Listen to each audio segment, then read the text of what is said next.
இல்ல, அதனால வந்து இந்த சைஸ் வாங்காம நீங்க வந்து 18 வாங்கிக்கோங்க. 18 வந்து எல்லாத்துக்குமே ரொம்ப ரொம்ப யூஸ்ஃபுல்லா இருக்கும். பிளவுஸா இருக்கட்டும், அந்த மாதிரி எல்லாத்துக்குமே யூஸ் ஆகும். இது வந்து பாத்தீங்கன்னா இந்த அளவுக்கு பெருசா இருக்கும். இது பாத்தீங்கன்னா நம்ம பிளவுஸ், சாரீஸ் எது வேணாலுமே நம்ம இதுல வந்து போட்டுக்கலாம். சோ அது மாதிரி 18 வந்து ஃப்ரேம்ல வாங்கிக்கோங்க. இப்ப வந்து நான் உங்களுக்கு ஊசியை பத்தி சொல்லிடுறேன். இப்ப பாத்தீங்க அப்படின்னா ஊசி வந்து 2 டைப் இருக்கு. இது வந்து உங்களுக்கு த்ரெட் ஊசி, இது வந்து பீட்ஸுக்குள்ள ஊசி. இதுக்கும் என்ன டிஃபரெண்ட் அப்படின்னு பாத்தீங்கன்னா, இந்த இடத்துல கொஞ்சம் குண்டா இருக்கிறதுனால பீட்ஸ் வந்து லோட் பண்றது கஷ்டமா இருக்கும். இந்த இதை பாத்தீங்க அப்படின்னா கொஞ்சம் ஒல்லியா இருக்கும்.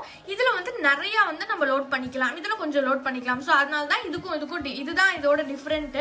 ஸோ இது பாத்தீங்க அப்படின்னா இதுல வந்து 2 டைப் இருக்கு. இது வந்து பிராண்டட், இது வந்து பிராண்டட் கிடையாது. இது ஆர்டினரியான இதுதான். இப்ப வந்து நம்ம த்ரெட்டுக்கு என்ன ஊசி வாங்கணும் அப்படிங்கறத நான் சொல்றேன். 13 0.55 mm